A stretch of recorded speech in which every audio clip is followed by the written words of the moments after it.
اعوذ باللہ من الشیطان الرجیم بسم اللہ الرحمن الرحیم الحمد للہ رب العالمین والصلاة والسلام علی رسولہ النبی الکریم۔ آپ میں سے کتنے لوگوں کو یہ دعا آتی ہے؟ زبانی آتی ہے؟ 2 3 4 4 5 7 لوگوں کو آتی ہے۔ میں چاہوں گی کہ باقی لوگ بھی اس کو یاد کر لیں۔ ابھی میں آپ کو دعا کہلواؤں گی، آپ میرے پیچھے پڑھیں گے، پھر میں اس کو تھوڑا سا ایکسپلین کروں گی۔ اچھا، یہ جب ہم پڑھیں گے نا دعا، تو آپ نے اس کو صرف پڑھنا نہیں، آپ نے یہ مانگنا ہے۔ پڑھنے اور مانگنے میں فرق ہے نا۔ پڑھنا تو بس پڑھنا ہے، اور مانگنا کیا ہے کہ اللہ یہ سب کچھ ہمیں عطا کر۔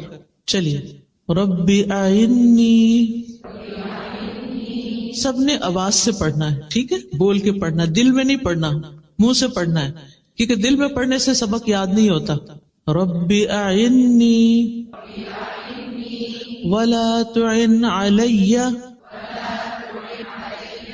وانصرنی ولا تنصر علی وامکر لی ولا تمکر علی واہدنی ویسر لی الہدی وانصرنی علی من بغی علی رب اجعلنی لک شکارا لک ذکارا لک رہابا لک مطواعا لک مخبتا الیک اواہا منیبا رب تقبل توبتی واغسل حوبتی وأجب دعوتی وثبت حجتی وسدد لسانی واہد قلبی واسلل سخیمۃ صدری۔ اے میرے رب، میری مدد فرما اور میرے خلاف مدد نہ کر، مجھے غلبہ دے اور میرے اوپر غلبہ نہ دے، میرے لیے تدبیر کر اور میرے خلاف تدبیر نہ کر، مجھے ہدایت دے اور میرے لیے ہدایت کو آسان بنا دے، میری مدد کر اس کے خلاف جو مجھ پر زیادتی کرے۔ اے میرے رب، مجھے اپنا بہت شکر کرنے والا، بہت ذکر کرنے والا، بہت ڈرنے والا، بہت اطاعت کرنے والا، اپنی طرف عاجزی کرنے والا بنا دے، اپنی طرف آہیں بھرنے والا، رجوع کرنے والا بنا دے۔ اے میرے رب، میری توبہ قبول کر اور میرے گناہ دھو ڈال، میری دعا قبول کر، میری دلیل کو ثابت رکھ، میری زبان سیدھی رکھ، میرے دل کو ہدایت دے اور میرے سینہ کے کینے کو نکال دے۔ کتنی خوبصورت دعا ہے جو ہم میں سے ہر ایک کی ضرورت ہے۔ یہ جو مسنون دعائیں ہوتی ہیں نا، یہ الہامی دعائیں ہیں۔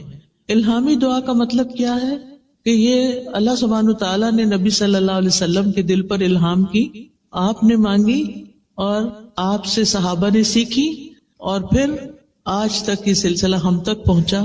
الحمدللہ کہ ہم مسلمان ہیں اور ہمیں بھی ان دعاؤں کو سیکھنے کا موقع مل گیا ہے۔ تھوڑا سا اس کا مطلب سمجھتے ہیں اور پھر آپ سب اس کو اپنے اوپر لیجئے گا کہ یہ میرے بارے میں بات ہو رہی ہے۔ سب سے پہلے ہے رب اعنی، اے میرے رب تو میری مدد فرما۔ رب کون ہے؟ میں کس کو پکار رہی ہوں؟ جس نے مجھے پیدا کیا ہے، جو میرا اور میری ہر چیز کا مالک ہے۔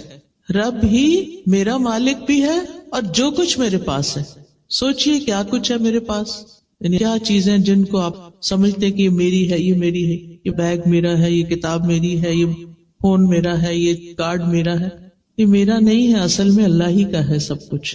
اس نے وقتی طور پر مجھے استعمال کرنے کے لیے عطا کیا ہے۔ تو پھر جو چیزیں میری ہیں ہی نہیں، مجھے تھوڑے دن کے لیے ملی ہیں، ان کے بارے میں مجھے کیا کرنا چاہیے کہ جس نے مجھے دی ہیں میں انہیں اس کی مرضی کے مطابق استعمال کروں، اس کے خلاف استعمال نہیں کروں۔ تو بہرحال میرا رب جس نے مجھے پیدا کیا وہی میری ساری ضروریات پوری کرتا ہے۔ جب مجھے کوئی مشکل پیش آتی ہے تو میں اسی سے مدد مانگتی ہوں۔ لہذا سب سے پہلی چیز کیا مانگ رہی ہوں؟ آئینی، اے اللہ تو میری مدد فرما. اور یہ ہم ہر نماز میں بھی مانگتے ہیں، ایاک نعبد و ایاک نستعین. صرف تیری ہم عبادت کرتے ہیں اور صرف تجھ سے ہی ہم مدد چاہتے ہیں. کتنی بڑی بات ہے، صرف تجھ سے ہم مدد چاہتے ہیں. اور اسی کے اوپر یہ کتاب رکھی گئی. اس کتاب کا نام بھی ہم نے وَإِيَّاكَ نَسْتَعِينُ رکھا ہے کہ یا اللہ ہم صرف تجھ سے مانگتے ہیں. کیونکہ جب اللہ سے مانگتا ہے انسان تو اللہ تعالیٰ دے سکتا ہے، دیتا ہے. جب ہم انسانوں سے مانگتے ہیں، انسانوں سے سوال کرتے ہیں، تو پھر کیا ہوتا ہے؟ یا تو انسانوں کے پاس ہوتا ہی نہیں، یا انسانوں کے پاس ہوتا ہی نہیں، اور یا پھر ہوتا ہے تو دیتے نہیں. تو پھر کیا ہوتا ہے؟ فرسٹریشن ہوتی ہے نا کہ ہے اور وہ دے نہیں رہے. جب کسی کے پاس کچھ ہوتا ہے اور وہ آپ کو دیتا نہیں تو آپ کو کیسا لگتا ہے؟ جب کہ وہ میری ضرورت ہوتی ہے تو پھر میرے دل پہ کیا گزرتی ہے؟ مثلاً آپ کو کچھ خریدنا ہے اور بہت ضروری خریدنا ہے، اور آپ کے ہسبینڈ افورڈ کر سکتے ہیں، لیکن وہ آپ کو کچھ دیتے نہیں، کچھ جیب خرچ نہیں دیتے، پاکٹ منی نہیں دیتے، کچھ ضرورت کے پیسے نہیں دیتے، تو آپ کے دل پر کیا گزرتی ہے؟ کیا گزرتی؟ دل دکھتا ہے، زیادہ دکھتا ہے نا، بہت زیادہ. اور پھر ہم اس کی شکایت کس کو کرتے ہیں؟ نہیں، اللہ تعالیٰ کو کوئی نہیں کرتے. یہی تو ہماری مشکل ہے. ہم اپنی فرینڈز کو کرتے ہیں، سب سے پہلے تو اپنی امی سے کرتے ہیں، میرا ہسبینڈ ایسا ہے ایسا ہے ایسا ہے، بہت ہی خراب انسان ہے. امی کے دل میں ہسبینڈ کی محبت پیدا ہو جاتی؟ نہیں، وہ آپ کے ہسبینڈ کو ڈس لائک کرنا شروع کر دیتے ہیں. آپ تو دکھی تھے ہی، آپ نے ان کو بھی کیا کر دیا؟ دکھی کر دیا. کیا مسئلہ حل ہو گیا؟ کوئی فائدہ ہوا یا کچھ نقصان ہوا؟ نقصان ہوا، کیونکہ آپ کے پیرنٹس کے دل سے آپ کے ہسبینڈ کی محبت بھی عزت بھی چلی گئی. اب وہ جب اس کو دیکھیں گے تو کس نظر سے دیکھیں گے؟ نفرت سے دیکھیں گے. یہ میری بیٹی کو تنگ کر کے رکھے ہوئے. اور پھر معاملہ یہاں تک نہیں ہوتا، بعض اوقات معاملہ اور آگے بڑھ جاتا ہے اور وہ بیٹی کو کیا کہتے ہیں؟ تم ہماری بیٹی ہو، ہمیں اللہ نے بہت کچھ دیا ہے، ہم تمہیں دیں گے سب کچھ، جو تم چاہتے ہو واپس آ جاؤ. اور وہ واپس بلانے لگتے ہیں. آپ کو معلوم ہے کہ اس وقت کچھ ملکوں میں طلاق کی ریشو 80 سے 90% تک جا پہنچی. ادھر شادی ہوتی ہے، ادھر لڑائی جھگڑے فساد فتنہ اور آپس میں اختلاف، بچے بھی پس رہے ہیں، خود بھی پس رہے ہیں. بات کیا تھی؟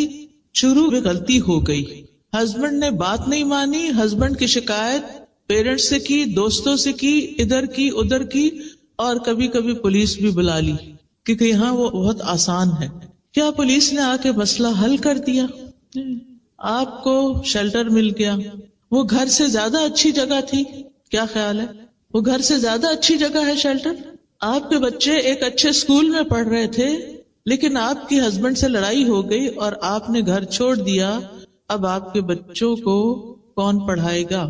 وہ ایک پرائیویٹ اسکول میں جاتے تھے، ان کا فیوچر بہت روشن تھا، لیکن آپ کے لیے ہسبینڈ کی بے رخی یا اس کی جو سٹنجینس تھا یا اس کا نہ دینا تھا وہ آپ سے برداشت نہیں ہوا. لہذا مسائل حل نہیں ہوئے، مسائل کی شکل بدل گئی. مسائل حل کرنے چاہیے.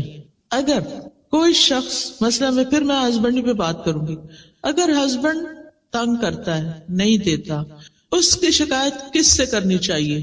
اللہ تعالیٰ سے. کیوں؟ کیونکہ اس کا دل، اس کا مال، اس کا سب کچھ اس کے ہاتھ میں، اس کا مالک اللہ ہے. کیا دل بدلتے ہیں کہ نہیں بدلتے؟ بدلتے ہیں. برے لوگ اچھے بھی بن جاتے ہیں اور کبھی اچھے لوگ برے بن جاتے ہیں. اور آپ نے کچھ لوگوں کو یہ کہتے ہوئے بھی سنا ہوگا کہ میرے ہسبینڈ سب کے ساتھ بہت اچھے ہیں، اپنے بہن بھائیوں کو بھی بہت دیتے ہیں، بچوں کو بھی دیتے، ان کے بھی عیش کرواتے ہیں، مجھے کچھ نہیں دیتے. آپ کے لیے ایک امتحان ہے، آپ کے لیے ایک آزمائش ہے، واقعی آزمائش ہے، بہت تکلیف دہ ہے. جس شخص کو اللہ نے آپ کا قوام بنایا تھا، جس کے ذمے لگایا تھا کہ وہ آپ کی ضرورت پوری کرے، لیکن وہ نہیں کر رہا، اور آپ کے لیے یہ چیز بہت مشکل ہوگی برداشت کرنا، لہٰذا آپ اس کے ساتھ نہیں رہنا چاہتے. ٹھیک ہے، وہ آپ کی چوائس ہے، لیکن آپ نے وہ نسخہ نہیں استعمال کیا، ابھی وہ رستہ نہیں دیکھا، وہ کام نہیں کیا جو آپ کو کرنا تھا آخری حد تک جانے سے پہلے، اور وہ تھا اللہ سبحانہ و تعالی سے رجوع کرنا، اللہ سبحانہ و تعالی کی مدد لینا، اللہ سبحانہ و تعالی سے تعلق قائم کرنا۔ ہو سکتا ہے اللہ سبحانہ و تعالی نے آپ کو ایک شخص کی مہربانیوں سے اس لیے محروم کیا ہو تاکہ آپ زیادہ سے زیادہ اللہ تعالی سے جڑ جائیں، اپنی ساری توقعات، اپنا سب کچھ اللہ کی طرف لے جائیں، کیونکہ اللہ تعالیٰ آپ سے محبت کرتا ہے۔ آپ کہیں گے یہ عجیب بات ہے، اللہ تعالیٰ محبت کرتا ہے تو پھر مجھے زیادہ دینا، پھر تھوڑا کیوں دیتا ہے، یا مجھے دلواتا کیوں نہیں لوگوں سے؟ آپ کو پتا ہے کہ سب سے بڑی آزمائش کس پہ آتی ہے؟ انبیاء پہ آتی ہے، کیونکہ اللہ تعالیٰ ان سے بہت محبت کرتا ہے، اور یہ اللہ تعالیٰ کا طریقہ ہے کہ جس سے اللہ تعالیٰ محبت کرتا ہے اس کو کسی امتحان میں ڈالتا ہے۔ ابھی ایک بہن بتا رہی تھی نا، تو میں نے دل اپنا تھام لیا ان کی سٹوری سن کے کہ کس طرح بچی پیدا ہوئی تو وہ پری میچور تھی، بچی پیدا ہوئی تو وہ بول نہیں سکتی، اور ہسبینڈ نے بہت سپورٹ کیا، اور پھر کچھ عرصے کے بعد ہسبینڈ وہ بھی اللہ کے پاس چلا گیا۔ سبحان اللہ، یہ کوئی چھوٹی آزمائش ہے، بہت بڑی آزمائش ہے۔ تو ہم جب کوئی چیز چلی جاتی ہے تو کیا کرتے ہیں؟ انا للہ و انا الیہ راجعون، بے شک ہم بھی اللہ کے اور اللہ ہی کے پاس واپس جانا ہے۔ ہمارے پیارے بھی چلے گئے، ہم نے بھی جانا ہے، اور انسان اس کو ایکسپٹ کر لیتا ہے۔ کچھ لوگ دنیا سے نہیں جاتے مگر پھر بھی وہ آپ کی زندگی میں نہیں ہوتے، وہ ہوتے ہوئے بھی نہیں ہوتے، آپ کو ان کی محبت نہیں ملتی، ان سے کوئی فائدہ نہیں ملتا، وہ الٹا آپ کے اوپر ایک بوجھ ہوتے ہیں، آپ کے لیے ایک ٹینشن کا باعث ہوتے ہیں۔ کبھی سوچا آپ نے کہ کیوں؟ کیونکہ اللہ تعالیٰ آپ سے محبت کرتا ہے۔ اللہ تعالیٰ چاہتا ہے کہ آپ لوگوں کے پیچھے بھاگنے سے زیادہ کس کی طرف آ جائیں؟ اللہ کی طرف آ جائیں۔ اور جس کو اللہ تعالیٰ کی محبت مل جائے، جس کا کنیکشن اللہ تعالیٰ سے مضبوط ہو جائے، پھر اس کی زندگی میں کسی چیز کی کمی نہیں رہتی، وہ انسان ہر چیز سے بے نیاز ہو جاتا ہے۔ اور جب انسان ہر چیز سے بے نیاز ہوتا ہے تبھی اس کا دل پرسکون ہوتا ہے۔ سکون اور خوشی ہم لوگوں میں ڈھونڈتے ہیں، مال میں ڈھونڈتے ہیں، اولاد میں ڈھونڈتے ہیں، یہ وقتی سہارے ہیں، یہ سب کچھ وقتی سہارا ہے، چند دن کی بات ہے، ہم نے انہیں چھوڑ کے جانا ہے یا انہوں نے ہمیں چھوڑ دینا ہے، اس میں سے کچھ بھی ہمارے ساتھ نہیں جائے گا۔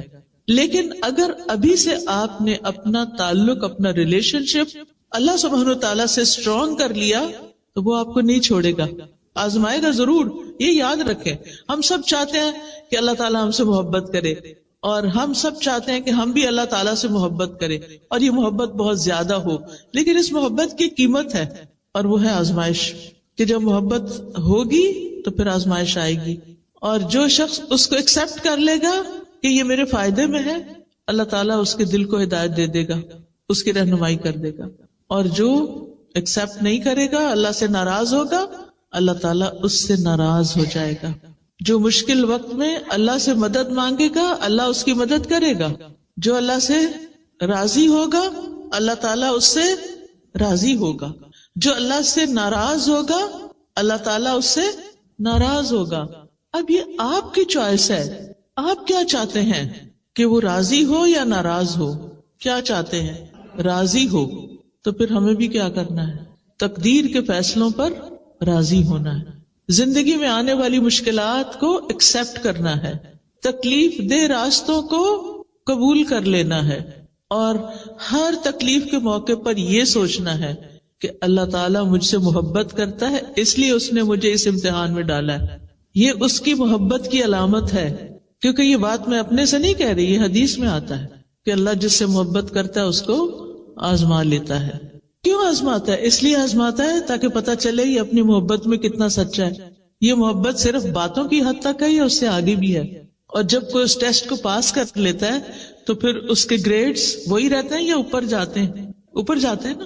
آپ ہر ٹیسٹ پاس کر کے اگلے گریڈ پہ جاتے ہیں، اگلے پہ اگلے پہ اگلے پہ اگلے پہ، اور جب اوپر جاتے جاتے جاتے اتنا ہی آپ کو اللہ تعالیٰ کا قرب نصیب ہوتا جاتا ہے، ہوتا جاتا ہے۔ لہذا جب کبھی مشکل آئے، تکلیف آئے، یہ دعا آپ کی نظر کے سامنے لگی ہونی چاہیے۔ دل بوجھل ہے، آنکھیں آنسو بہا رہی ہیں، اٹھ کے جا کے کھڑے ہو جائیں وال کے پاس، پڑھنا شروع کر دیں، ربی آئینی، اے میرے رب تو میری مدد فرما، میں لونلی فیل کرتی ہوں، میں بے سہارا ہوں، میں تنہا فیل کرتی ہوں اپنے آپ کو. مجھے لگتا ہے میرا کوئی بھی نہیں, کوئی مجھے انڈرسٹینڈ نہیں کرتا, کوئی میری بات نہیں مانتا, میرے لیے سارے دروازے بند ہو گئے ہیں, مجھے کوئی راستہ نہیں ملتا. اللہ تو میری مدد فرما. ربی اعنی, اپنی اطاعت پر میری مدد فرما. مشکل وقت میں صبر پر میری مدد فرما. میرے فائنینشل میٹرز بہت مشکل میں آ گئے ہیں, مالی معاملات بہت تنگ ہو گئے ہیں, رزق تنگ ہو گیا ہے. اللہ میری مدد فرما. اللہ اچانک یہ مصیبت آ گئی ہے.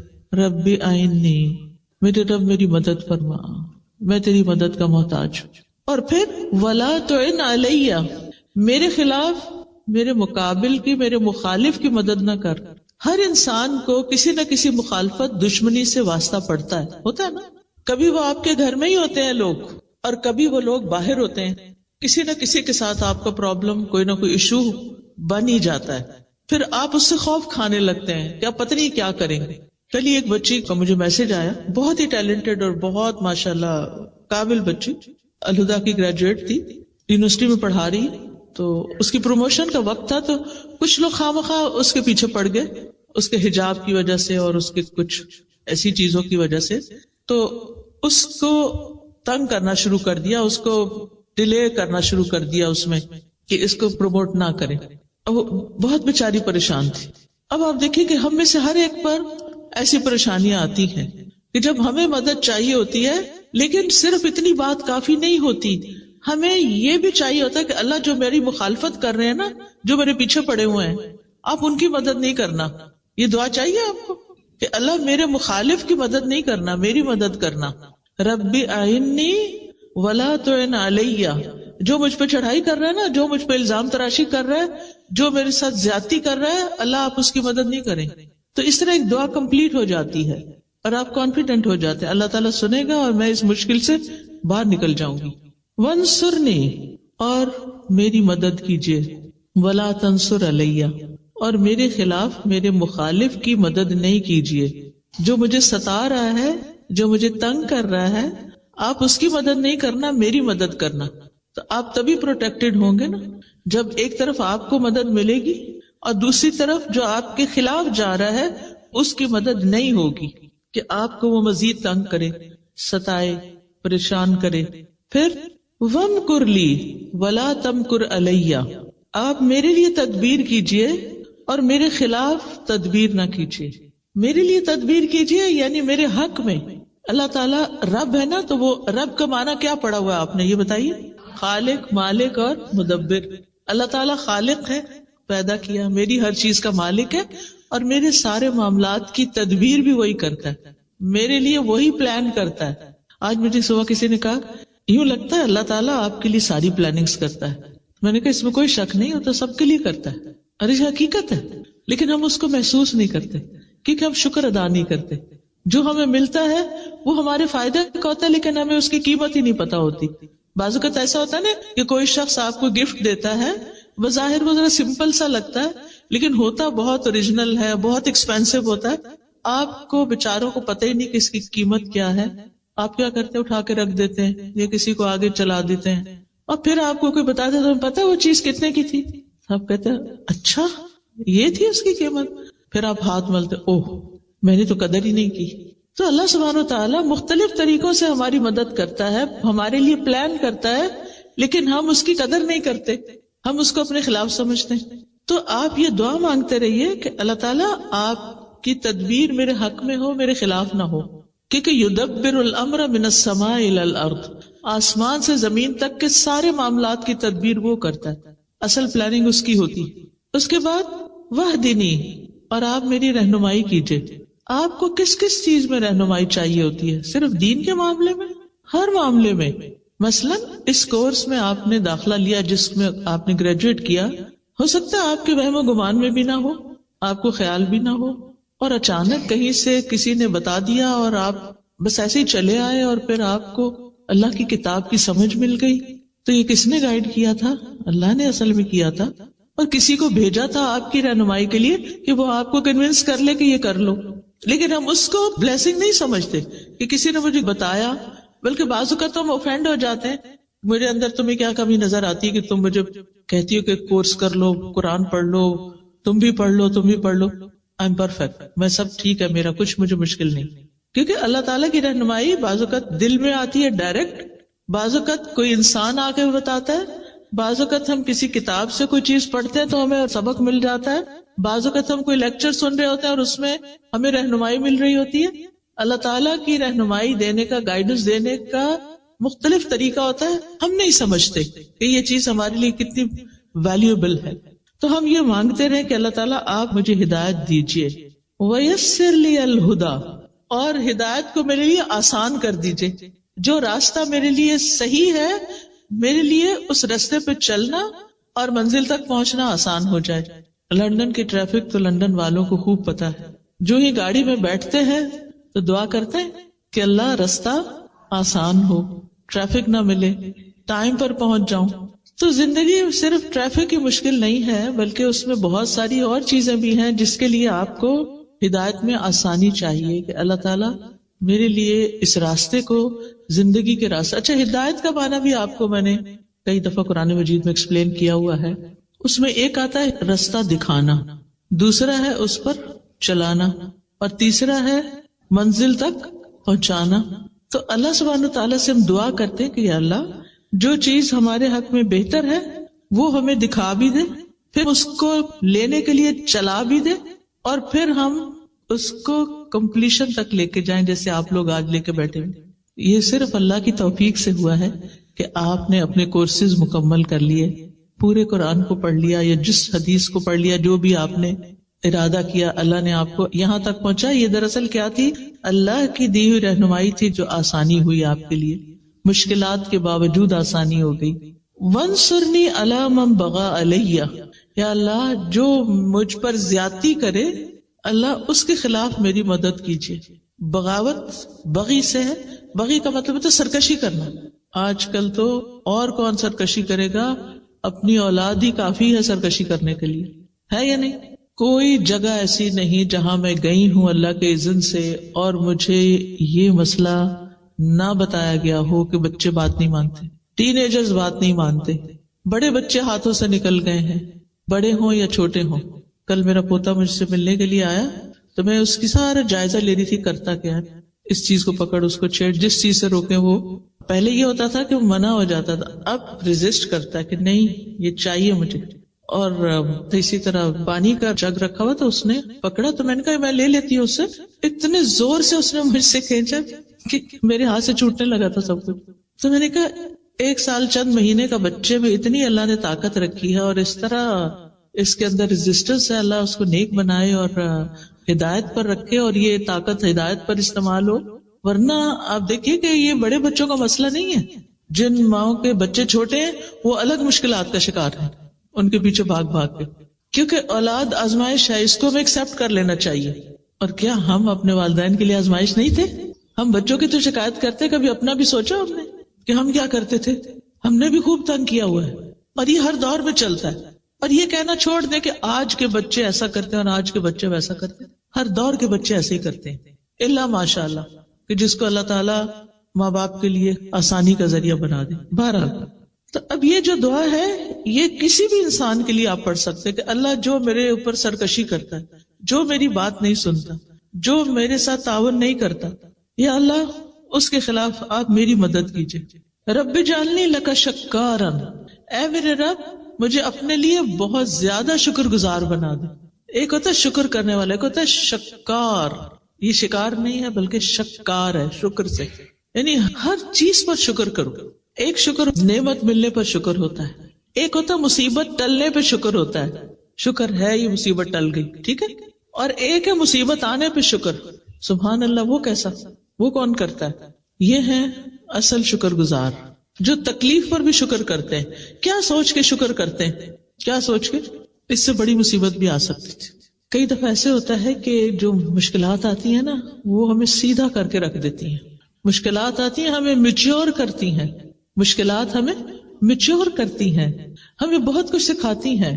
ہارڈ وے لرننگ ہوتی ہے. ایک ہوتی ہے کتاب سے پڑھ کے سیکھ لیا، استاد سے سیکھ لیا، کسی چیز کو آبزرو کر کے سیکھ لیا، اور ایک ہوتا ہے مشکل میں پڑھ کے ہی سیکھا. کچھ باتیں ہمیں صرف مشکل میں پڑھنے سے سمجھ آتی ہیں، ویسے نہیں آتی. ہم نہیں سیدھے ہوتے جب تک ہم مشکل میں نہ پڑھیں. ہم نے دیکھا ہوگا کہ ہم منمانی غذائیں کھاتے رہتے ہیں، مزے کی، پھر کیا ہوتے ہیں اس کے نتیجے بیمار ہوتے ہیں. پھر اس کا علاج کیا ہوتا ہے؟ صرف سرجریز اور دوائیں اور وہ چیزیں نہیں ہوتی. حکمت میں تو پرہیز علاج سے بہتر ہوتا ہے. پھر وہ چیزیں چھڑائی جاتی ہیں. تمہاری یہ چیز الرجی پیدا کر رہی ہے، اس کو چھوڑ دو. پھر ہم اس کو چھوڑتے ہیں، پھر اس کے بعد الحمدللہ کچھ جان سکون میں آتی. تو ایک قدرتی سی بات ہے کہ تکلیفوں میں بھی خیر ہے، اور بندہ مومن جب اس پہ کوئی چیز ناپسندیدہ گزرتی ہے تو وہ کہتا ہے اس میں بھی خیر ہے، اس سے بھی کچھ خیر ہی نکلے گی. اور کئی دفعہ ایسا نہیں ہوتا کہ پچھلے دنوں ایک جہاز کریش ہوا تھا، آپ نے بھی سنا ہوگا، وہ پوری دنیا میں خبر عام ہوئی تھی. UK کی طرف ہی آ رہا تھا، تو اس میں ایک خاتون تھی، شاید وہ لیٹ ہو گئی تھی اور وہ اس جہاز پر سوار نہیں ہو سکی. اگر ہم کبھی بھی فلائٹ پر نہ بورڈ کر سکے تو کیا ہوتا ہے اس وقت؟ ہم سمجھتے ہیں کہ دنیا لٹ گئی، بس سب تو پیچھے ہی رہ گئے. لیکن کبھی ایسا بھی تو ہو سکتا ہے نا کہ اسی میں ہی خیر ہو کہ آپ کسی مصیبت سے بچیں. کبھی ہمارے کہیں پہنچنے میں خیر ہوتی ہے اور کبھی ہمارے وہاں نہ پہنچنے میں خیر ہوتی ہے. کبھی ہم اتنی دعا کرتے ہیں اللہ حج پہ لے جا، لیکن ہر طریقہ اختیار کرتے نہیں جا سکتے، کوئی خیر ہوگی نا. اور کبھی ہم سوچتے بھی نہیں اور اللہ تعالیٰ ہمیں پتہ نہیں کہاں سے کہاں پہنچا دیتا ہے، اس میں بھی خیر ہے. تو آپ زندگی میں اگر ہر حال میں شکر کرنے والے ہیں نا تو آپ خوشحال انسان ہیں، پرسکون انسان ہیں. اور یہ سبق سیکھنا انتہائی ضروری ہے، اور اس کے لیے مدد مانگنا ضروری ہے. رب اجعلنی لک شکارا لک ذکارا، اپنا بہت زیادہ ذکر کرنے والا بنا، دل میں بھی ذکر ہو، زبان پہ بھی ہو، اور باتوں میں بھی اور عمل میں بھی. لک رہابا، اپنے سے بہت زیادہ ڈرنے والا بنا، کیونکہ انسان اللہ تعالیٰ کی اطاعت کر نہیں سکتا جب تک اللہ سے ڈرتا نہیں. بنی اسرائیل کو اللہ سبحانہ وتعالیٰ نے قرآن مجید میں فرمایا ہے، یا بنی اسرائیل اذکروا نعمتی التی انعمت علیکم واوفوا بعہدی اوف بعہدکم وایای فارہبون. اسی سے لفظ راہب ہے، راہب ہوتے نا. تو اللہ ہمارے اندر رہبت پیدا کر دے، اپنا خوف پیدا کر دے. لک مطواعن، اپنا بہت اطاعت گزار بنا دے. لک مخبتن، اپنے لیے بہت عاجزی کرنے والا بنا دے. اخبات ہوتا ہے عاجزی اختیار کرنا. اللہ میں آپ کے آگے جھکی رہوں، آپ کے سامنے سرکشی نہ کروں. لک مطواعن لک مخبتن. اس کے بعد الیک اواہا منیبا، تیری طرف بہت آہیں بھرنے والا، رجوع کرنے والا بنا دے. آپ میں سے کوئی ہے جس نے کبھی ٹھنڈی آہ نہ بھری ہو؟ ہمیں سارے کو ٹھنڈی آہیں آتی. یہ ٹھنڈی آہیں بھی اللہ کے لیے ہونی چاہیے، اللہ کے سامنے ہونی چاہیے. بندوں کے سامنے جب ہم ٹھنڈی آہیں بھرتے ہیں تو لوگ ہم پہ ترس کھاتے ہیں یا کبھی بیزار ہوتے ہیں. اور جب یہ آہیں اللہ کے آگے بھری جاتی ہے اور رات کے پچھلے پہر میں اور اپنی تکلیف اللہ کے سامنے رکھ کے رو کے آہیں بھری جاتی اور اللہ کی طرف رجوع کیا جاتا ہے تو مسائل حل ہونے لگتے ہیں. لیکن جب لوگوں کے سامنے روتے ہیں ہم اور آہیں بھرتے ہیں تو مشکلات حل نہیں ہوتی، بلکہ کبھی کبھی ہم ان کی نظروں سے بھی گر جاتے ہیں. آگے ہے ربی تقبل توبتی، اے میرے رب میری توبہ قبول کر لے. کیونکہ دعاؤں کی قبولیت کے لیے گناہوں کی بخشش ضروری ہوتی ہے.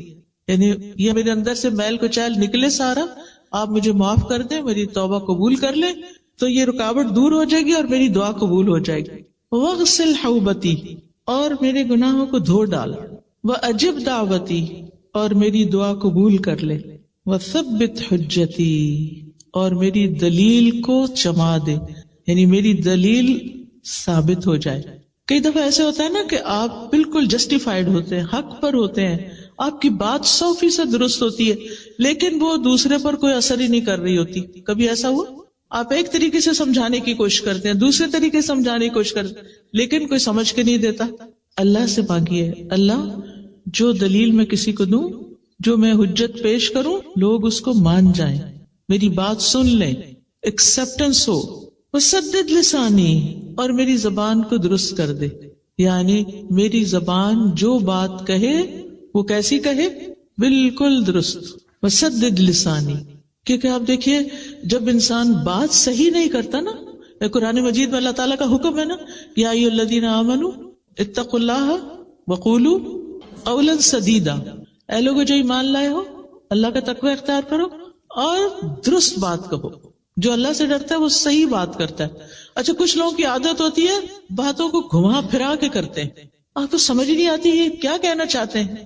آپ کو کبھی پریشانی ہوئی ایسے لوگوں سے معاملہ کر کے؟ یعنی بات کچھ ہوتی ہے اور آپ کو پتہ نہیں کہاں لے جاتے ہیں, پھر وہاں سے گھما کے پھر واپس لاتے ہیں.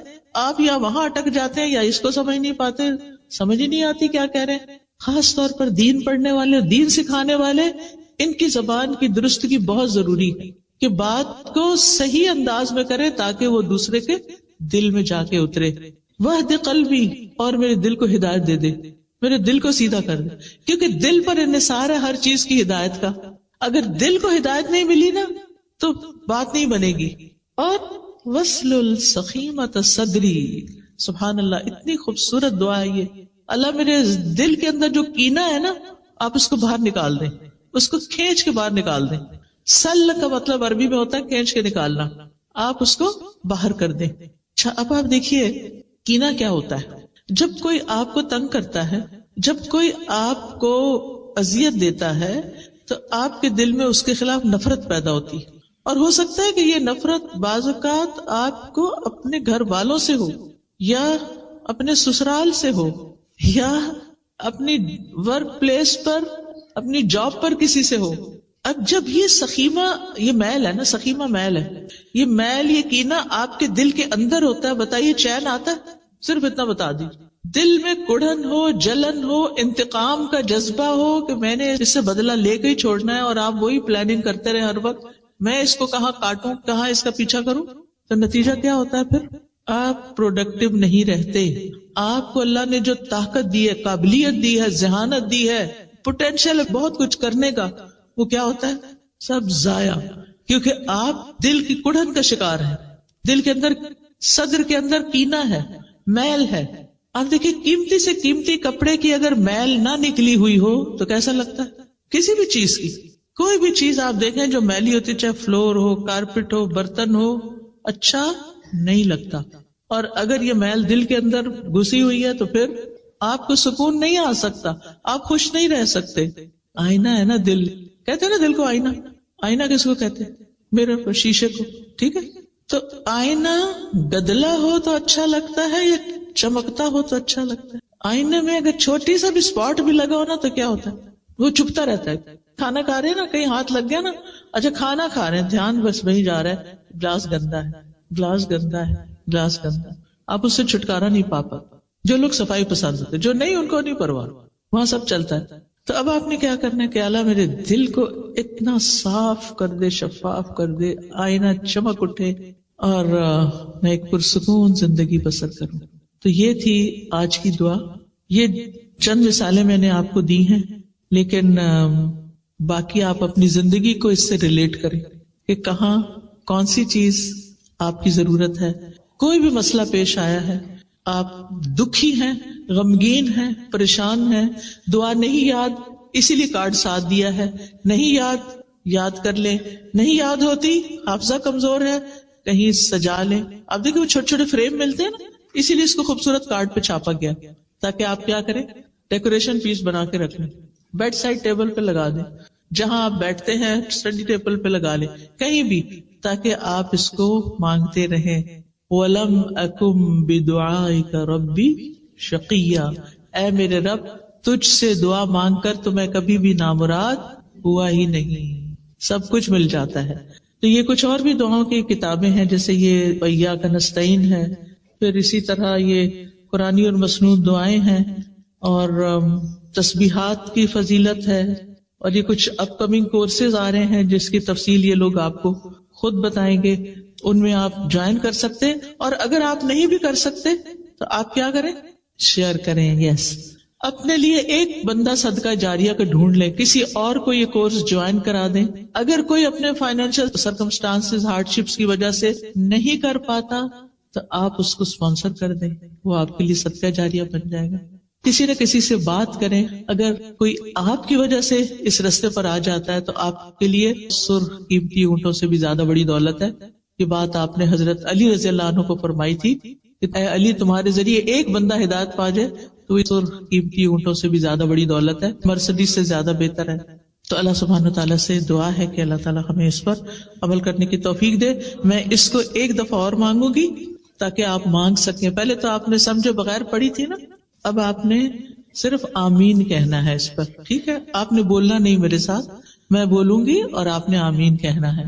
رب اعنی ولا تعن علی وانصرنی ولا تنصر علی وامکر لی ولا تمکر علی واہدنی ویسر لی الہدی وانصرنی علی من بغى علی رب اجعلنی لک شکارا لک ذکارا لک رہابا لک مطوعا لک مخبتا الیک اواہا منیبا رب تقبل توبتی واغسل حوبتی واجب دعوتی وثبت حجتی وسدد لسانی واہد قلبی واسلل سخیمۃ صدری. آمین. میں ہمیشہ سوچتی ہوں دنیا کے لیے کام کرنے والے تھکتے نہیں، تو دین کے لیے کام کرنے والے چھوٹے چھوٹے سٹیپس پہ کیوں تھک جاتے ہیں. مجھے یاد ہے کہ میں جب گلاسگو یونیورسٹی میں پی ایچ ڈی کر رہی تھی تو ہماری یونیورسٹی ہل پر تھی. گھر سے واک کر کے جاتے تھے، کبھی گاڑی پہ نہیں گئے کبھی بس پہ نہیں گئے، تو آدھے گھنٹے 20 منٹ کی شاید واک ہوتی تھی تو اوپر جانا ہوتا تھا. اور میں سوچتی تھی کہ میں ایک مسلمان ہوں، میں پورے حجاب میں ہوں، اگر میں سستی والی چال چل رہی ہوں تو میرا اسلام کیسا نظر آئے گا؟ سست. اسلام کا نام بدنام ہوگا. مجھے ان سے بھی آگے جانا ہے. میں انتہائی تیز واک کر کے جاتی تھی. پھر یہ تھا کہ اس وقت تیمیہ پیدا ہونے والی تھی، میں پریگننٹ ہو گئی. اب وہ دن بدن جسم بھاری ہوتا جا رہا تھا، بوجھ بڑھتا جا رہا تھا اور واک تھوڑی سی کم ہو رہی تھی. لیکن پھر بھی آخری دم تک میں نے بھرپور کوشش کی کہ میری چال میں سستی نہ آئے. میں سوچتی تھی ان کے پاس تو ایمان نہیں، جن کے بیچ میں چل رہی ان کے پاس ایمان نہیں، یہ تو اللہ کو نہیں پہچانتے، یہ تو کسی دین کو نہیں جانتے. تو مجھے اگر ان سب چیزوں کی پہچان ہے تو مجھے ان سے زیادہ محنت کرنی چاہیے. ان کے سامنے دنیا ہے، میرے سامنے آخرت ہے. تو اگر آخرت کا ریوارڈ چاہیے، ان بلند جنتوں میں جانا چاہتے ہیں تو پھر کام بھی ذرا محنت والے کریں.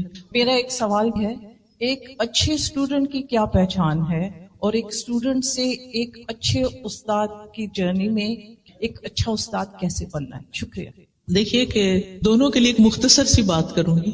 اسٹوڈنٹ کو بھی یہ سوچنا چاہیے کہ میں کیوں اس راستے پہ چلا ہوں، استاد کو بھی سوچنا چاہیے کہ میں کیوں استاد بن بیٹھا ہوں. اگر اس کیوں کا جواب ان کو مل گیا نا تو بہت اچھے اسٹوڈنٹ اور استاد ہو سکتے ہیں.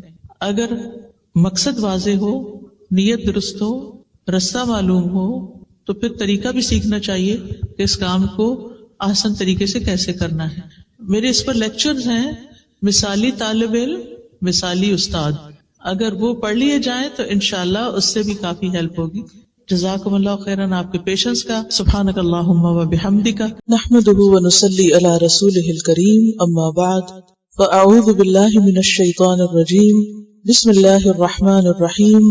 رب اشرح لی صدری ویسر لی امری واحلل عقدۃ من لسانی یفقہوا قولی. سبق نمبر 313، لیسن نمبر 313، سورۃ الکوثر. آج ہم انشاءاللہ آخری 7 صورتیں پڑھیں گے اور آغاز ہے سورۃ الکوثر سے. خیر کثیر سورۃ العادیات کے بعد نازل ہوئی. 1 رکوع ہے، 3 آیات ہیں، 10 کلمات ہیں اور 40 حروف ہیں. قرآن مجید کی سب سے چھوٹی سورت ہے.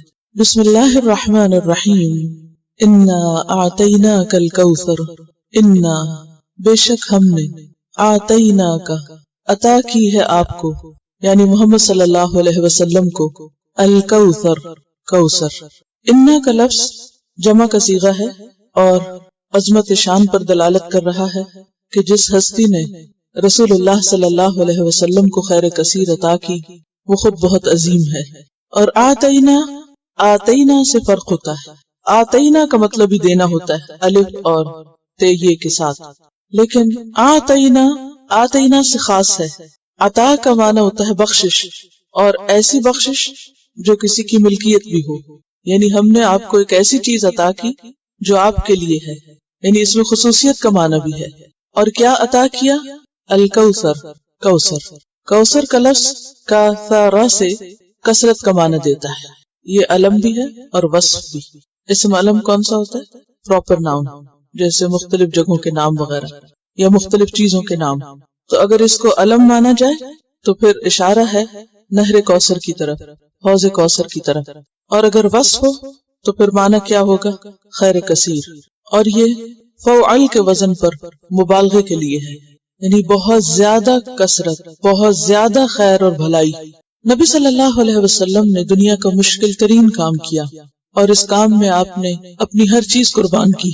اپنا گھر قربان کیا، اپنی عزت قربان کی، جسمانی تکلیفیں اٹھائیں، بھوک کاٹی، طرح طرح کی مشکلات سہی، اپنا معاش قربان کیا. اور جب یہ صورت نازل ہوئی تو اس وقت آپ کے سامنے کوئی بڑی کامیابی یا کوئی خیر نظر نہیں آ رہی تھی، کیونکہ ہر طرف مشکلات ہی مشکلات تھی. اور اس صورت کا پس منظر یہ بتایا جاتا ہے کہ جب آپ کے بیٹے قاسم کی وفات ہوئی تو ابو لہب نے کہا کہ بطر محمد اللیلہ، کہ محمد صلی اللہ علیہ وسلم آج رات بے نام و نشان ہو گئے.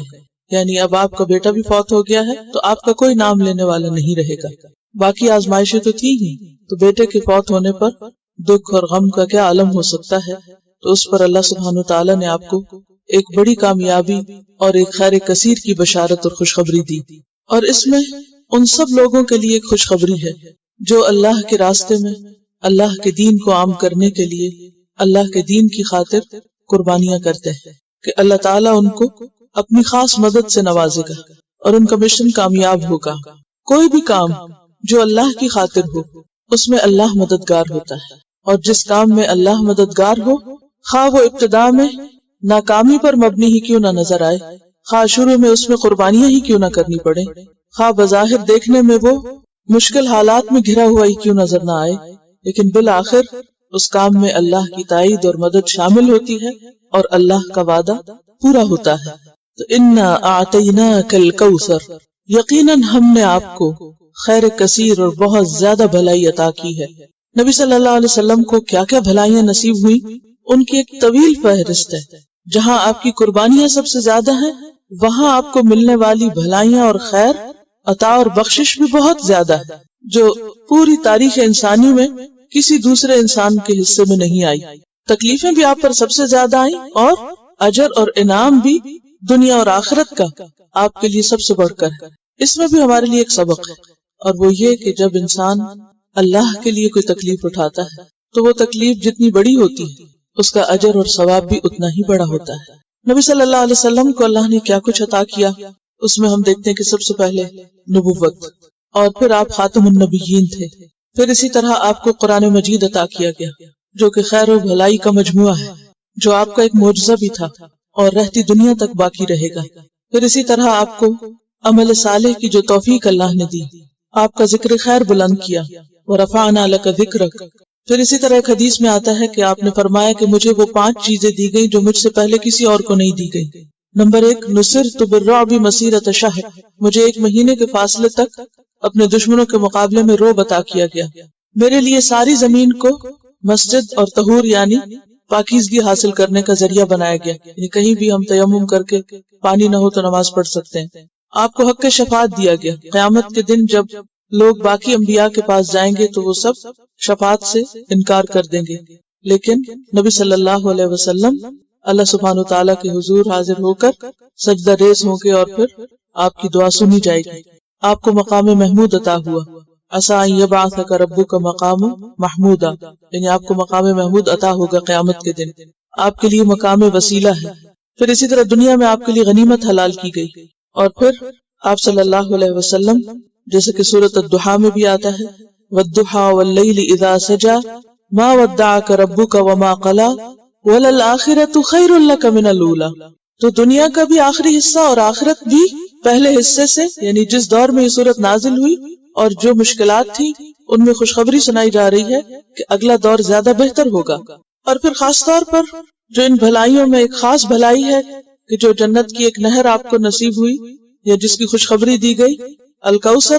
تو اس کے بارے میں آپ صلی اللہ علیہ وسلم نے فرمایا کہ جنت کی وہ نہر جس کے دونوں کنارے سونے کے ہیں، موتیوں اور یاقوت کا فرش بچھا ہے، جس کی مٹی کستوری سے بھی زیادہ خوشبودار ہے، جس کا پانی شہد سے میٹھا، دودھ سے زیادہ سفید، مکھن سے زیادہ نرم اور برف سے زیادہ ٹھنڈا ہے، اور اسی کا حصہ میدان حشر میں حوض کوثر کی شکل میں ہوگا، یعنی اس نہر کا پانی حوض کوثر میں آئے گا جس پر آپ کی امت پانی پیے گی، اور جس پر رکھے ہوئے پیالوں کی تعداد ستاروں کی طرح، اور جو بھی شخص اس حوض سے پانی پیے گا قیامت کے دن وہ پھر دوبارہ کبھی پیاسا نہ ہوگا، کیونکہ قیامت کے دن سورج بہت قریب ہوگا اور ہر شخص ایک گھبراہٹ کے عالم میں ہوگا۔ تو اس وقت اللہ کے رسول صلی اللہ علیہ وسلم آپ کو یعنی اپنی امت کو اپنے ہاتھوں سے پانی پلائیں گے، اور آپ سب سے پہلے اپنے حوض پر موجود ہوں گے، اور آپ کی امت آپ کو وہیں پر ملے گی۔ لیکن وہ لوگ آپ سے دور کر دیے جائیں گے جنہوں نے آپ کے بعد دین میں نئی نئی باتیں ایجاد کی، اور وہ لوگ بھی اسی طرح جو آپ سے اور آپ کے دین سے بغض رکھتے ہیں، یعنی وہ تمام لوگ جو آپ سے نفرت کرتے ہیں یا آپ کے دین سے نفرت کرتے ہیں یا اس سے کسی قسم کا بغض رکھتے ہیں، ان کو اس حوض پر وارد نہیں ہونے دیا جائے گا یا وہ اس حوض سے پانی نہ پی سکیں گے۔ ایک روایت میں یہ بھی آتا ہے کہ آپ صلی اللہ علیہ وسلم فرمائیں گے کہ امتی امتی، یعنی بظاہر ان کی شکل و صورت ایسی ہوگی کہ جیسے وہ آپ کی امت کے لوگ ہیں، لیکن ان کے اور آپ کے درمیان دیوار حائل کر دی جائے گی، اور آپ کو بتایا جائے گا کہ آپ نہیں جانتے کہ آپ کے بعد انہوں نے کیسے کیسے کام کیے، یعنی آپ کے دین کی پیروی نہیں کی بلکہ اس میں نئے نئے راستے نکال لیے، اپنی مرضی کا دین بنا لیا دین اسلام کے نام پر، تو اس پر آپ صلی اللہ علیہ وسلم ان کو اپنے سے دور کر دیں گے۔ تو انا آتیناک الکوثر، بے شک ہم نے آپ کو خیر کثیر عطا کی، فصل لربک وانحر، فصل لربک، پس نماز پڑھیے اپنے رب کے لیے، وانحر اور قربانی کیجیے۔ اس میں تمام نمازوں کا ذکر ہے، لیکن وہ نماز خاص طور پر شامل ہے جس کے ساتھ قربانی بھی ہے، اور وہ کون سی نماز ہے؟ جی ہاں، عید الاضحیٰ کی نماز۔ لیکن اس کے علاوہ تمام نمازیں، جمعے کی نماز، تہجد کی نماز، ان سب کی طرف اشارہ ہے، اور پھر اس خاص نماز کی طرف بھی کہ جو شکرانے کی نماز تھی۔ جب آپ صلی اللہ علیہ وسلم نے مکہ فتح کیا تو اس موقع پر آپ نے 8 رکعتیں ادا کی بطور شکرانہ۔ تو بات یہ ہے کہ جب اللہ تعالیٰ کسی کو کوئی نعمت عطا کرے تو اس کا فرض بنتا ہے کہ وہ رب کا شکر ادا کرے، اور رب کا شکر ادا کرنے کی بہترین شکل کیا ہے؟ نماز۔ فصل لربک، اور نماز بھی کیسی؟ دکھاوے کی نہیں جیسے سورۃ الماؤن میں آیا یراؤن الناس، بلکہ اس کے برعکس فصل لربک، خالصتاً اپنے رب کے لیے، وانحر اور قربانی کرو۔ نحر اونٹ کی قربانی کو کہتے ہیں، اسی لیے ہم دیکھتے ہیں کہ نبی صلی اللہ علیہ وسلم نے حجۃ الوداع کے موقع پر 100 اونٹ قربان کیے تھے۔ 100 اونٹ۔ ہم تو ایک بکرا بھی کرنا ہو یا کسی گائے میں بھی حصہ ڈالنا ہو تو بار بار پوچھتے ہیں کہ اچھا یہی کریں یا کچھ اور کر لیں ان پیسوں سے۔ تو بات یہ ہے کہ اللہ کے راستے میں بدنی عبادت اور پھر مالی عبادت میں قربانی افضل ترین عبادت ہے، اور خاص طور پر عید الاضحیٰ کے دن جانوروں کا خون بہانے سے بڑھ کر، یعنی مویشی جانوروں کا جن کو ذبح کرنے کا حکم ہے، اس سے بڑھ کر کوئی عمل اللہ کو پسند نہیں۔ تو چونکہ نحر اونٹ کی قربانی کے لیے آتا ہے تو آپ صلی اللہ علیہ وسلم نے 100 اونٹ قربان کیے، جن میں سے 63 اونٹ 63 آپ نے اپنے ہاتھ سے قربان کی۔ اور اونٹ کا نحر کیا جاتا ہے۔ نحر کیا ہوتا ہے؟ حلق کے پاس نیزہ مارا جاتا ہے اور جس سے اونٹ گرتا ہے، کیونکہ اونٹ کو چھری سے نہیں ذبح کر سکتے، بہت ہیوج جانور ہے۔ اور آپ صلی اللہ علیہ وسلم نے ان سارے اونٹوں کو صدقہ کیا، یعنی ان کو قربان کر کے صدقہ کر دیا، سوائے اس کے کہ ہر اونٹ میں سے ایک ایک بوٹی لی اور اس کو پکوایا اور پھر اس میں سے خود بھی کھایا اور اوروں کو بھی کھلایا۔ اب آپ دیکھیے کہ ایک نہیں، اگر 100 اونٹوں کو لائن میں بھی کھڑا کریں یا ایک گروپ ان کا بنائے تو کتنا ہیوج نمبر ہے۔ تو اللہ کے رسول صلی اللہ علیہ وسلم کی نمازوں کا تو شمار ہی نہیں۔ آپ صلی اللہ علیہ وسلم کا طریقہ یہ تھا کہ ذرا سی بھی کوئی مشکل پیش آتی، اذا حزبہ امر فزع الی الصلاۃ، ہر موقع پر آپ نماز کے لیے دوڑ۔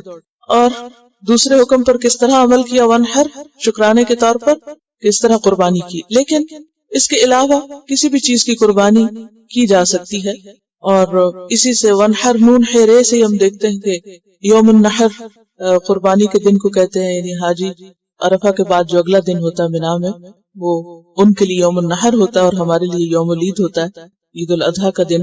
ان شانئک، بے شک آپ کا دشمن، بدخواہ، شنع یشنع سے ہے، شین نون حمزہ، شنع یشنع سے شانئ فاعل کے وزن پر دشمن کے لیے آتا ہے۔ پیچھے بھی آپ پڑھ چکے ولا یجرمنکم شنآن قوم علی الا تعدلوا، تو شانع کہتے ہیں اس دشمن کو جو دل میں بغض رکھے، یعنی بظاہر وہ دشمن نظر نہ آئے لیکن اس کے دل میں نفرت ہو، حسد ہو، بغض ہو. تو ان شانئک، بے شک آپ کا دشمن، کوئی بھی جو آپ سے دشمنی کرے اس دور میں یا بعد کے ادوار میں یا آج، هو الابتر، وہی ابتر. ابتر کا لفظ جو ہے یہ بتر سے، بے تیرے. بترا کا لفظ معنی ہوتا ہے دم کٹا ہونا. جیسے کسی جانور کی دم کٹ جائے تو وہ اچھا معلوم نہیں ہوتا. بیسیکلی جانور ہی کی دم کاٹنے کے لیے مخصوص ہے، اور خاص طور پر کتا، یعنی ایسا کتا جس کی دم کٹی ہوئی ہو. لیکن پھر یہ لفظ استعمال ہونے لگا ایسے انسان کے لیے کہ جس کے مرنے کے بعد کوئی اس کا نام لینے والا باقی نہ رہے، اور خاص طور پر جس کی کوئی اولاد نہ ہو، اس کی نسل کٹ گئی ہو یا ختم ہو گئی ہو اور وہ بالکل بے سہارا رہ گیا ہو. تو چونکہ آپ صلی اللہ علیہ وسلم کے بیٹے قاسم کی وفات ہوئی اور آپ کو یہ کہا گیا کہ آپ کا اب کوئی نام لینے والا نہیں رہے گا، تو بتایا گیا کہ نہیں، آپ کا نام لینے والے تو دن رات موجود ہوں گے. ہاں، آپ کا دشمن جو ہے وہی بے نام و نشان ہو جائے گا، وہی خیر سے دور ہو جائے گا. اس کی وجہ کیا ہے؟ کیونکہ انہوں نے اس چیز کو ناپسند کیا جو اللہ نے اتاری تھی. ذالک بأنہم کرہوا ما انزل اللہ فاحبط اعمالہم. تو ایسے لوگ جو خواہ کتنے بھی نیک عمل کریں لیکن اگر آپ سے اور آپ کی سنت سے محبت نہیں کرتے، آپ کے طریقے سے محبت نہیں کرتے، تو وہ آپ کے ساتھ نہ ہوں گے. کیونکہ نبی صلی اللہ علیہ وسلم نے فرمایا، صحیح حدیث ہے، کل امتی یدخلون الجنت الا من ابا. میری ساری امت جنت میں داخل ہوگی سوائے اس کے جس نے انکار کیا. قیل ومن ابا، پوچھا گیا انکار کس نے کیا؟ تو آپ نے فرمایا کہ جس نے میری سنت سے انکار کیا اس نے میرا انکار کیا. یعنی بظاہر یہ کہنا کہ ہم اللہ کے رسول صلی اللہ علیہ وسلم کو مانتے ہیں لیکن آپ کے طریقے کو پسند نہ کرنا اور اس طریقے پر کسی اور طریقے کو زیادہ بہتر سمجھنا، یہ اللہ کے بھیجے ہوئے طریقے سے بغض رکھنا جو کہ ناپسندیدہ امر ہے. تو بنیادی طور پر تو ایک خاص کانٹیکس میں صورت نازل ہوئی، لیکن بات یہ ہے کہ آپ اپنے آپ کو بھی یہاں رکھ کر دیکھیں کہ اگر کوثر کا معنی قرآن مجید ہو تو آپ کے بعد آپ کی امت جو بھی آپ کے اس مشن میں شریک ہو اس کے لیے خوشخبری ہے. اور وہ کیا ہے؟ جیسے کہ قرآن مجید اللہ کی نعمتوں میں سے ایک بہت بڑی نعمت ہے. سورۃ یونس میں آتا ہے، قل بفضل اللہ وبرحمتہ فبذلک فلیفرحوا ھو خیر مما یجمعون. وہ بہتر ہے ہر اس چیز سے جسے لوگ سمیٹ رہے ہیں، جمع کر رہے ہیں. یعنی اور لوگوں نے اس عرصے میں جو کچھ بھی جمع کیا، سمیٹا، تو دنیا میں رہ جائے گا. لیکن اگر کسی نے اللہ کی خاطر اللہ کی کتاب کو سیکھا، سمجھا اور اس پر عمل کی کوشش کی اور پھر آگے اس کی نیت آگے پھیلانے کی ہو، تو اس سے بڑی کوئی بھلائی دنیا میں نہیں ہو سکتی جو کسی کو نصیب ہو. تو جب اللہ کسی بندے کو یہ نعمت عطا کرے تو اس کا فرض کیا بنتا ہے؟ پھر شکر گزاری کرے. فصلی لربک، اللہ کے آگے جھک جائے. نماز جو ہے اس میں عاجزی بھی ہے اور اللہ کا شکر ادا کرنا بھی، اور اللہ کی حمد و ثنا بھی، اور اس کی تسبیح بھی ہے اور استغفار بھی ہے. اور اس کے ساتھ ساتھ انسان صدقہ کرے، ونحر. اور ضروری نہیں کہ پھر اگر غصت نہیں ہے، ہمت نہیں، تو کچھ بھی اللہ کے راستے میں انسان شکرانے کے طور پر ضرور دے. اور پھر یہ یاد رکھے انسان کہ اس راستے میں مشکلات بہت ہیں اور طرح طرح کے لوگوں سے واسطہ پیش آتا ہے.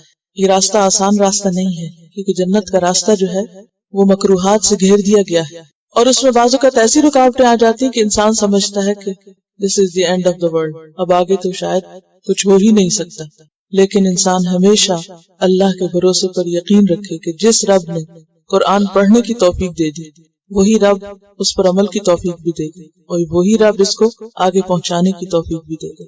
تو یہ صورت جہاں ایک طرف خوشخبری دینے والی ہے، وہاں دوسری طرف ایک بہت زبردست امید کا پیغام بھی دیتی ہے، انسان کو پر امید بناتی کہ دین اللہ کا ہے، اور جو شخص بھی دین سے ٹکرائے اور دین کی وجہ سے کسی سے ٹکرائے وہ اپنا ہی نقصان کرتا ہے.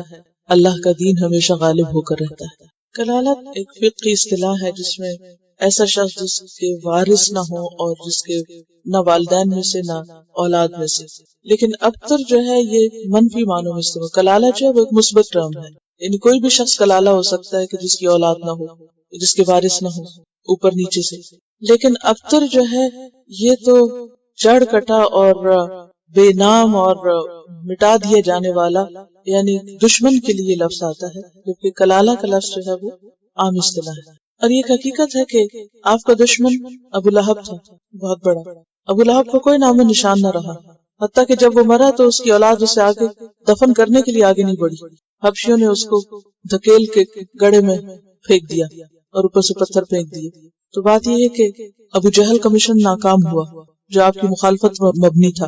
بہت سے آپ کے دشمن مسلمان ہو گئے تو شرک کے نام لیوا تو نہ رہے، لیکن اس کے برعکس آپ کا مشن مکمل ہوا اور آپ کے فالوورز آج تک دنیا میں اس پیغام کو لے کر آگے بڑھ رہے ہیں. خواہ کتنی بھی اندھیریاں ہیں، آندھیاں ہیں، مشکلات ہیں، لیکن وہ کتاب جو آپ لائے وہ اتنے 100 سال کا سفر طے کر کے آپ تک پہنچی. راستے میں کیسے کیسے خطرات تھے، لیکن یہ اللہ کا احسان ہے کہ جس نے آپ صلی اللہ علیہ وسلم کا نام اور آپ کا کام اور آپ کا پیغام باقی رکھا ہے. تو اللہ کے راستے میں آغاز میں بھی قربانی ہوتی ہے اور اختتام میں بھی قربانی ہوتی ہے. یہ قربانیوں کا راستہ ہے، لیکن اس کی جزا اور انعام بہت بڑا ہے. اصل میں انسان جن چیزوں کو اپنا سہارا سمجھتا ہے وہ سہارا نہیں ہوتی، اصل سہارا اللہ کی ذات ہے. لہٰذا کسی بھی مشکل میں انسان اگر اللہ کی طرف رجوع کرتا ہے تو اللہ تعالیٰ غیب سے ایسی مدد کرتا ہے کہ جس کا انسان سوچ بھی نہیں سکتا. دیکھیے کہ کچھ چیزیں ایسی ہوتی ہیں جو انسان اپنی زندگی میں نہیں بھی دیکھتا تو قیامت کے دن اپنے اعمال میں دیکھ لے گا. کبھی یہ نہیں سوچا کریں کہ ہم جو کوشش کر رہے ہیں اس کا کیا فائدہ ہوگا، اور ہمیں تو پتہ نہیں دیکھنی نصیب ہو کہ نہ ہو، اور ہم ہو یہاں ہو یا نہ ہو، اس سے کوئی فرق نہیں پڑتا. یہ جو آپ صلی اللہ علیہ وسلم کو خیر کثیر عطا ہوئی، اس کا ایک معنی یہ بھی کیا جاتا ہے کہ آپ کی امت کی تعداد باقی تمام امتوں سے زیادہ ہوگی، اور جتنے زیادہ آپ کی امتی ہیں ان میں سے ایک ایک امتی جو بھی کوئی نیک کام کرے گا اس کا اجر و ثواب کا ایک حصہ آپ کو بھی ملے گا. تو کتنی خیر کثیر ہو گئی، ذرا سوچئے. تو اسی طرح آپ کے ہاتھوں لگائے ہوئے پودے اور آپ کی کوششیں اور آپ کے ذریعے ہدایت پانے والے، ہوتا نا حدیث میں الدال علی الخیر کفاعلہ، کہ نیکی کی راہ دکھانے والا ایسا ہی ہوتا ہے جیسے نیکی کرنے والا. تو آپ یہاں پر جو بھی کوشش کریں گے، آپ کی آنکھیں نہ بھی دیکھیں، آپ کے کان نہ بھی سنیں، لیکن قیامت کے دن سب کچھ آپ کو اپنے نامہ اعمال میں دکھ جائے گا، سب دیکھ لیں گے آپ. من یعمل مثقال ذرۃ خیرا یرہ ومن یعمل مثقال ذرۃ شرا یرہ. جو آپ کی نہر کوثر ہے اس کے بارے میں بہت خوبصورت احادیث ہیں، ایک دو میں آپ کے ساتھ شیئر کرتی ہوں. بخاری کی حدیث ہے، حضرت انس فرماتے ہیں کہ آپ نے معراج کے قصے میں فرمایا، میں ایک نہر پر پہنچا جس کے دونوں کناروں پر خولدار موتیوں کے ڈھیر لگے تھے.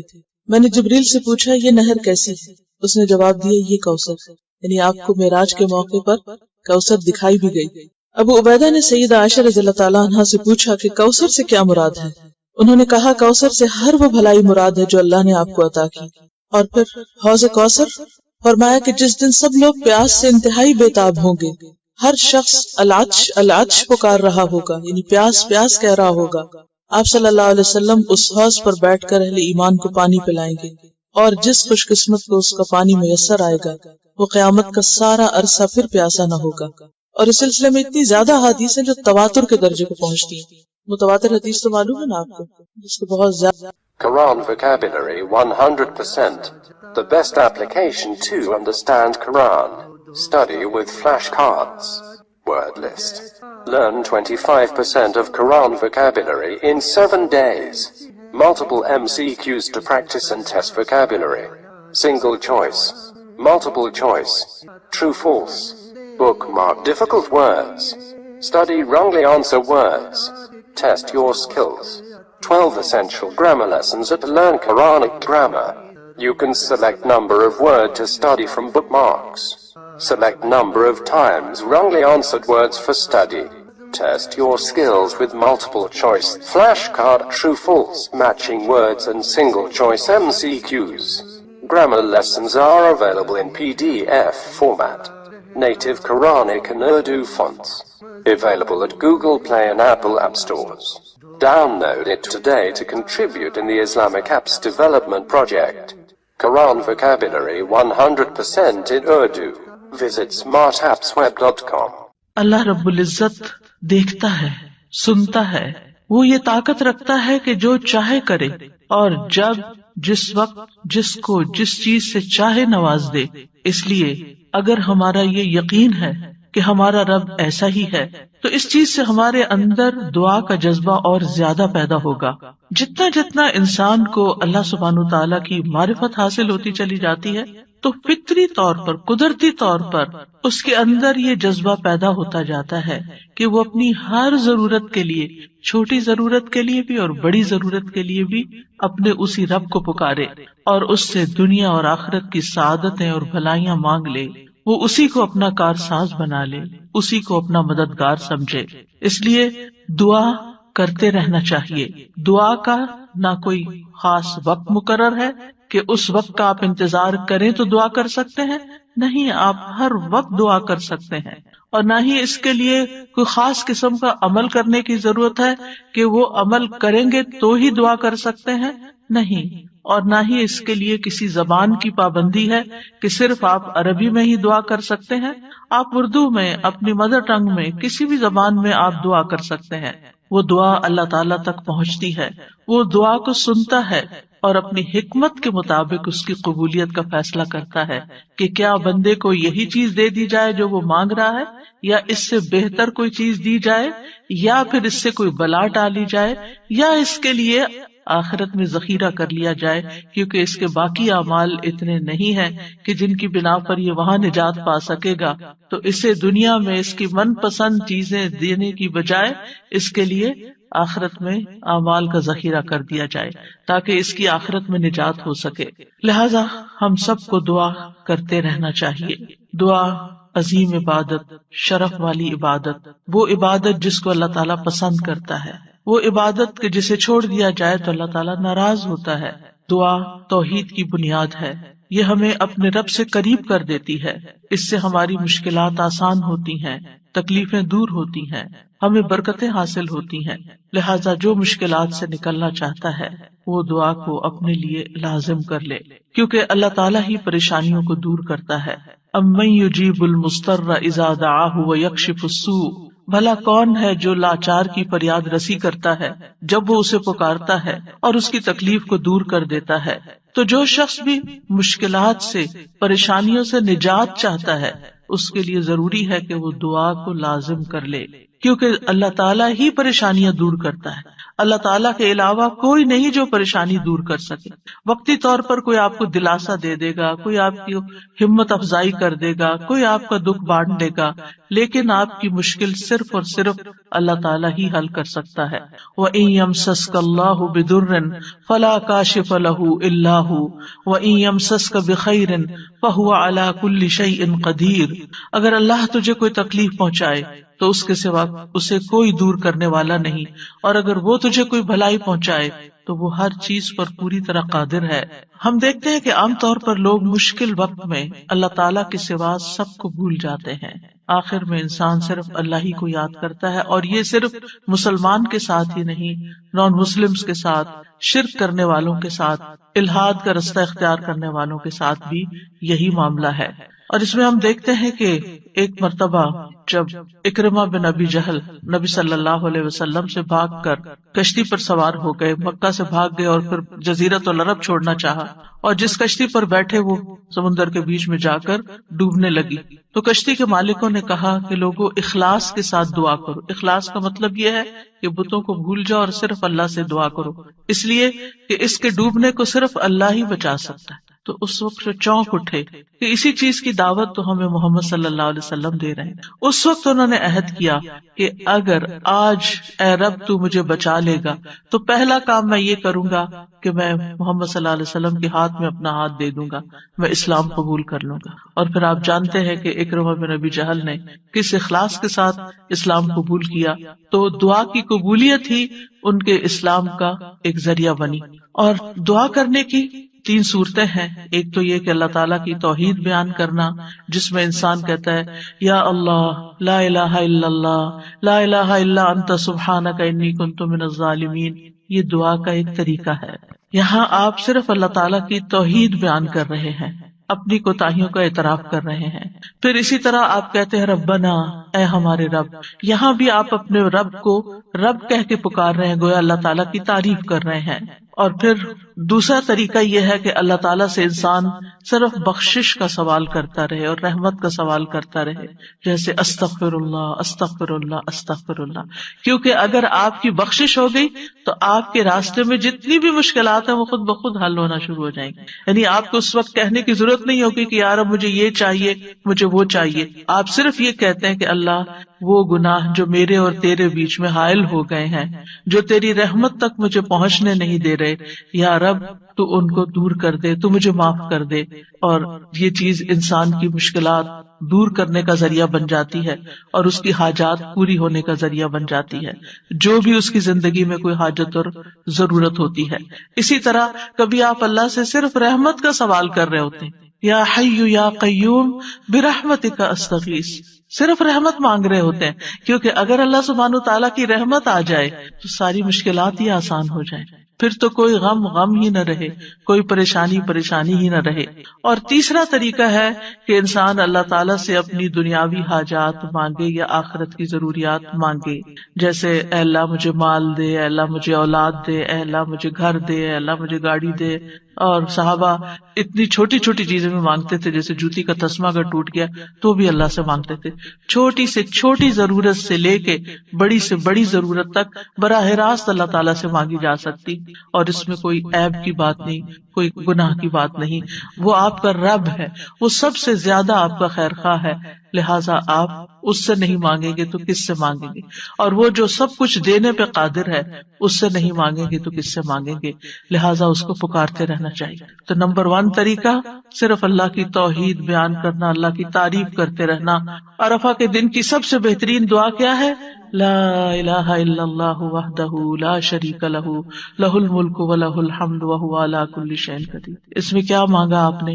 کچھ بھی نہیں. آپ نے صرف اللہ کی توحید بیان کی ہے، لا الہ الا اللہ کہا ہے، وحدہ کہا ہے، لا شریک لہ کہا ہے، اپنے آپ کو اللہ کے لیے خالص کیا ہے.